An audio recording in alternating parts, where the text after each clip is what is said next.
የፌዴራል ከፍተኛ ፍርድ ቤት በምርጫ ቦርድ ውሳኔ ላይ ጊዜያዊ እግድ አሳለፈ።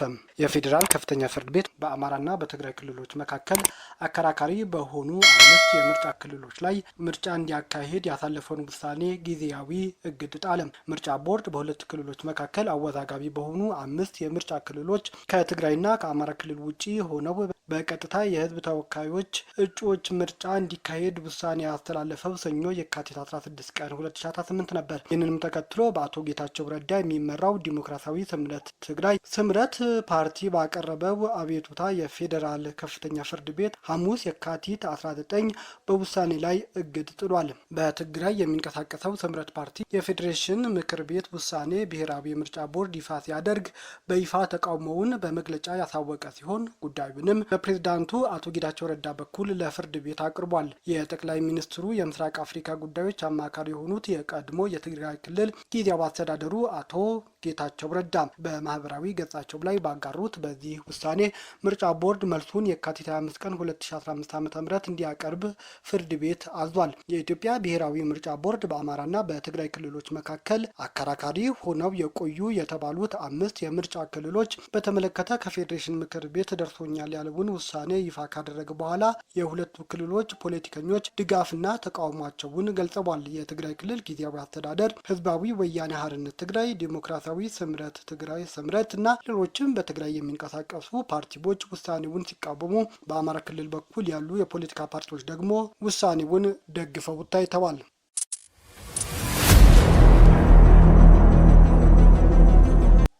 ሙስሊም ኮንግረስ አባላትን ወደ መጡበት መመለስ አለብን ሲሉ ዶናልድ ትራምፕ ተናገሩ። ፕሬዝዳንት ዶናልድ ትራምፕ የአገሪቱ ወቅታዊ ሁኔታን በተመለከተ ለኮንግረስ ንግግር በሚያደርጉበት ወቅት ተቃውሞ ያሰሙትን የምክር ቤት አባላት ኢልሃሪ ኦማንና ራሺዳ ታሊባን ወደ መጡበት መልሰን መላክ አለብን አሉ። ፕሬዝዳንቱ በወቅታዊ ጉዳዮች ላይ ንግግር ባደረጉበት ወቅት ስቴት ኦፍ ዘ ዩኒየን የተባለው የምክር ቤት ንግግራቸው ሲካሄድ ዲሞክራቶች በተለያየ መልኩ ተቃውሟቸውን ሲያሰሙ ነበር። ትራምፕ ስለ ስደተኞችና ሚኒሶታ ውስጥ በሚገኙ የሶማሊያ አሜሪካ ማህበረሰብ አባላት ይፈጸማል ስላሉት የማጭበርበር ተግባር በሚናገሩበት ወቅት የግዛቱ ተወካይ የሆኑት ኢልሃን ኦማን በተደጋጋሚ ፕሬዝዳንቱ ላይ ሲጮሁ ታይተዋል። የኮንግረስ አባሏ ይሄ ውሸት ነው ውሸታም ነዎት ሲሉ እርሳቸውን በተመለከተ ሲናገሩ ለነበሩት ለትራምፕ ምላሽ እዛው ኮንግረስ ውስጥ ሰጥተዋል። ከኢላሪ አጠገብ ተቀምጠው የነበሩት የሚቺጋን ግዛት ተወካይዋ ራሺዳም ኢልሃንን ተቀላቅለው ተቃውሟቸውን አሰምተዋል። ፕሬዝዳንት ትራምፕ ትሩዝ በተሰኘ የማህበራዊ ሚዲያ ገጻቸው ባሰፈሩት ጽሑፍ ሁለቱን የምክር ቤት አባላት ዝቅተኛ የማገናዘብ ብቃት ያላቸው ሲሉም ዘልፈዋል። በስብሰባው ላይ ከቁጥጥር ውጪ ሆነው ሲጮሁም ነበርም ብለዋል። ትራምፕ ሁለቱ ፖለቲከኞች ልክ እንደ እብዶች አእምሯቸው እንደተቃወሰና ታመሙ ሰዎች የፈጠጠና የደፈረሰ አይን ነበራቸው። በእውነቱ ከሆነ የሕክምና ተቋም ውስጥ መግባት ያለባቸው ነው የሚመስሉት ብለዋል ትራምፕ። አክለውም በተቻለ ፍጥነት ወደ መጡበት መልሰን መላክ አለብን በማለትም በትሩዝ ገጻቸው ላይ ጽፏል። አሜሪካንን ለመጉዳት እንጂ ለመርዳት ማድረግ የሚችሉትን ነገር የለምም ብለዋል። ትራምፕ ይህንን ሲሉ ሁለቱ የምክር ቤት አባላት ዜግነታቸው አሜሪካዊ ነው።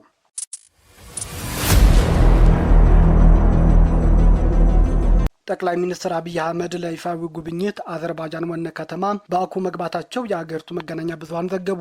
የአዘርባጃን መንግስት የዜና ወኪል የሆነው አዛርታ ከጠቅላይ ሚኒስትር አብይ አህመድ ካቲት 19 ሐሙስ ዕለት ከሰዓት በኋላ በአህጉሩ ሰያ ወደ አውሮፓ የምትገኘው አገር መድረሳቸውን ዘግቧል። ጠቅላይ ሚኒስትር አብይ ባኩ ውስጥ በሚገኝ ሃይደር አሊያቭ ዓለም አቀፍ አውሮፕላን ማረፊያ ሲደርሱ የሀገሪቱ ምክትል ጠቅላይ ሚኒስትር ሳሚር ሻሪፎቭ እና ምክትል የውጭ ጉዳይ ሚኒስትር ያልቺን ራፊያሽ እንዲሁም ሌሎችን ባለስልጣናት ተገኝተው በአቀባበል እንዳደረጉላቸው ዘ ካስፒያን ፖስት እና ሪፖርተር የተባሉ የሀገሪቱ የዜና ድረገጾች ዘግበዋል። የጠቅላይ ሚኒስትር አብይ አህመድ ይፋዊ ጉብኝት ለምን ያህል ቀን እንደሚደረግ ከየትኞቹ የሀገሪቱ ባለስልጣናት ጋርም እንደሚገናኙና በምን ጉዳይ እንደሚነጋገሩም በይፋ አልተገለጸም።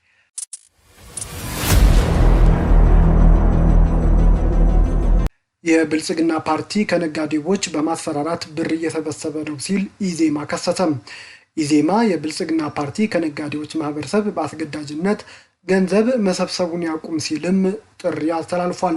ለሰባተኛው ሀገር አቀፍ ምርጫ የሚሳተፉ ሀገር አቀፍና ክልል ፓርቲዎች በምርጫ ላይ ጉልህ ተሳትፎ ለማድረግ የድርሻቸውን ዝግጅት እያደረጉ ይገኛል ሲል ኢዜማ ብልጽግናን በከሰሰበት መግለጫ አሳውቋል። ከዝግጅቶቻቸው መካከል ዋነኛው ለምርጫ የሚያስፈልገውን ገንዘብና ሀብት ከአባሎቻቸውና ከደጋፊዎቻቸው በተቀመጠው የሕግ አግባብ መሰረት ማሰባሰብ አንዱ እንደሆነም ይታመናል።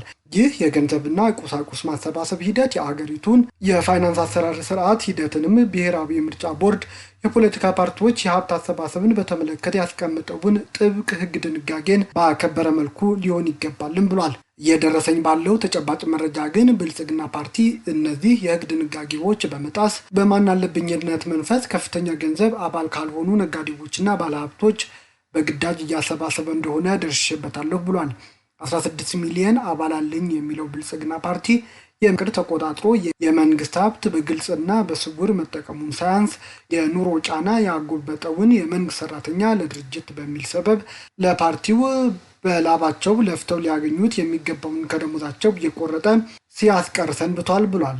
ኢዜማ ከሰሞኑ ደግሞ በተለያዩ ሁኔታ በፈቃደኝነት ከሚለግሱት ባለሀብቶች አልፎ በየክፍለ ከተማውና በወረዳዎች በአካል በመሄድና በስልክ በማስፈራራት ለምርጫ የገንዘብ ድጋፍ ማሰባሰብ ሂደት ውስጥ መግባቱን ከሕግም ሆነ ከሞራል ያፈነገጠና ሕገወጥ ተግባር ሆኖ አግኝቼዋለሁ ሲል ኢዜማ ከሷል። የንግዱ ማህበረሰብ በብልጽግና የተሳሳተ የግብር ፖሊሲ ምክንያት ከሰራውና ካተረፈው በላይ ግብር እንዲከፍል እየተጠየቀ ጀርባውም መግበጡ ሲያንስ በማስፈራራት አባል ያልሆኑትን ድርጅት በገንዘብ ደግፍ መባሉ እጥፍ ድርብ በደል ነው ሲልም አጣጥሏል። ብልጽግና ፓርቲ ገዢ በመሆኑ ብቻ ድጋፍ ለማድረግ ፍጹም ፈቃደኛ የሆኑ ባለሀብቶችና ግለሰቦች እንዳሉ እናምናለን። ይህንን በአግባቡ ከመጠቀም አልፎ የመንግስት መዋቅር በእጅ ነው በሚል ተገቢ ያልሆነ ማናለብኝነት የሚደረጉ እንቅስቃሴዎች ዛሬን ሳይሆን ነጋችንን ይጎዳል፣ የመድብለ ፓርቲ ስርዓት ግንባታ ተስፋችንን ያጨልማልን ብሏል።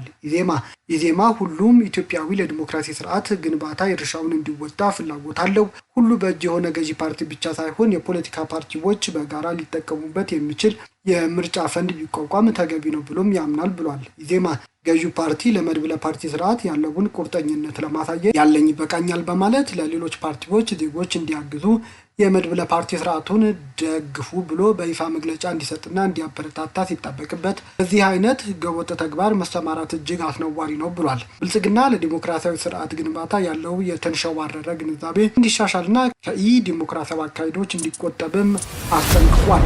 በአዋጅ የዚህ አይነቱ ህገወጥ ተግባር እንዲቆጣጠር ስልጣን የተሰጠው ብሔራዊ ምርጫ ቦርድ ይህንን ጉዳይ ትኩረት ሰጥቶ ሊቆጣጠር ይገባልን ብሏል። ኢዜማ ግመል ሰርቆ አጎንብሶ በሚያስመስል ደረጃ ያለን የገዢው ፓርቲ ጉልህ ግድፈት በዝምታ ማለፍ ትክክል ካለመሆኑ በላይ በህግ የተሰጠን ኃላፊነት በአግባቡ አለመወጣት ነው ብሏል። ኢዜማ ለዛሬ ሳይሆን ለነገ ትውልድ ስንል ስርዓትና ህግ ማክበርና ማስከበር ይኖርብናል። ህግን እንዲያስከብርና እንዲያከብር ስልጣን የተሰጠው የመንግስት አካል የተሰጠውን ስልጣን ተገን በማድረግ የዲሞክራሲ ስርዓትን በሚያቀጭጭ መንገድ የሀገርንና የህዝብን ሀብት ለፓርቲ ዓላማ የማዋል ተግባሩ በጽኑ እናወግዛለን፣ በህግ አምላክ እንላለን። በድጋሚ ብልጽግና ለመድብለ ፓርቲ ስርዓት መጉልበት እንጥፍጣፊ ፍላጎት ካለው ህግን በማክበር እንዲያሳይ እጠይቃለሁ ሲል ኢዜማ አሳስቧል።